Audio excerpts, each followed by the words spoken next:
பணித்துளிகள் March 1, 2026. இன்றைய தியானத்திற்கான தலைப்பு தேவனை தேடு. தியான வசனம் மத்தேயு 6:33. முதலாவது, தேவனுடைய ராஜ்யத்தையும் அவருடைய நீதியையும் தேடுங்கள், அப்பொழுது இவைகளெல்லாம் உங்களுக்கு கூட கொடுக்கப்படும். இன்றைய உலகில் வாழும் கிறிஸ்தவங்க 70% பண்டிகை கிறிஸ்தவர்களாகவும் 20% ஓய்வு நாள் கிறிஸ்தவர்களாகவும் 10% மாத்திரமே தினசரி வேதம் வாசித்து ஜெபித்து தேவனை தேடுகிறவர்களாக இருக்கிறார்கள் என்று ஒரு புள்ளி விவரம் கூறுகிறதாம். நாம் நம்முடைய தேவனாகிய கர்த்தரை நியாயமானபடி தேடாதே போனபடியால் அவர் நமக்குள்ளே அடிவிழ பண்ணினார் என்று 1 நாளாகமம் 15:13 வாசிக்கிறோம். தேவனை எப்படி நியாயமானபடி தேடுவது? முதலாவது, நம்மை பரிசுத்தம் பண்ணிக்கொண்டு தேவனை தேட வேண்டும். மனிதனின் உச்சந்தலையிலிருந்து பாதம் வரைக்கும் பாவமும் இருப்பதால நாம் ஒவ்வொருவரும் தேவனை தேடும் முன் நம்மை உயித்து ஆராய்ந்து சோதித்து பார்க்க வேண்டும். நம்முடைய பொல்லாத வழிகள், சிந்தனைகள், செயல்கள், பேச்சுக்கள் எல்லாவற்றையும் சோதித்து பார்த்து பரிசுத்தம் செய்ய வேண்டும்.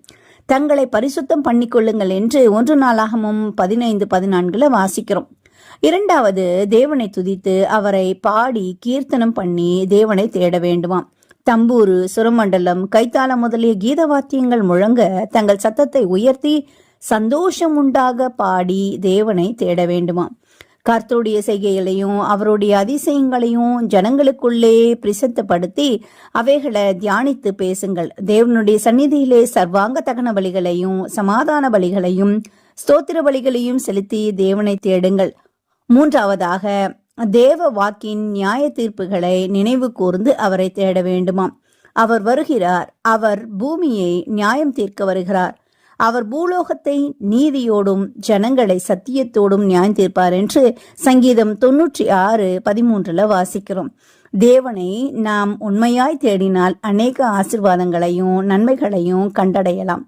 கர்த்தாவே, உம்மை தேடுகிறவர்களை நீர் கைவிடுகிறதில்லை என்று தாவீது சங்கீதம் 9:10 கூறுகிறார். தீங்கு நாளில் தம்முடைய கூடாரத்தில் மறைத்து கண்மலையின் மேல் நிறுத்துவார் என்று தாவீது சங்கீதம் 27:5 கூறுகிறார். உம்மை தேடுகிறவர்கள் அனைவரும் உமக்குள் மகிழ்ந்து சந்தோஷப்படுவார்கள். தேவனை நித்தமும் தேட வேண்டும். முழு இருதயத்தோடும் தேவனை தேடினால் நிச்சயமாய் தேவனை கண்டுபிடிக்க முடியும். அவரை தேடுங்கள், நீதியை தேடுங்கள், மனத்தாழ்மையை தேடுங்கள் என்று செப்பனியா 2:3 வாசிக்கிறோம். சென்ற மாதம் முழுவதும் தேவன் நம்மை காப்பாற்றினார். நாம் தேடினோமோ இல்லையோ, ஆனாலும் தேவனுடைய கிருபை நம் மேல் நெய்யாய் பொழிந்தது. இந்த மாதம் 1 தேதியிலே தேவனை தேடுவதற்கு நம்மை ஒப்பு கொடுப்போம். தேவனோடு அதிகமான நேரத்தை செலவிடுவோம். தேவன் நம்மை ஆசீர்வதிப்பார். இந்த நாள் உங்களுக்கு இனிய நாளாயிருக்கட்டும். இந்த மாதம் முழுவதும் ஆசீர்வாதமான மாதமாகவும் இருக்கட்டும். தேவனை தேடுகிறதில் ஆசீர்வதிக்கப்பட்டவர்களாகவும் இருக்க வேண்டும் என்று தேவனை பிரார்த்திக்கிறேன்.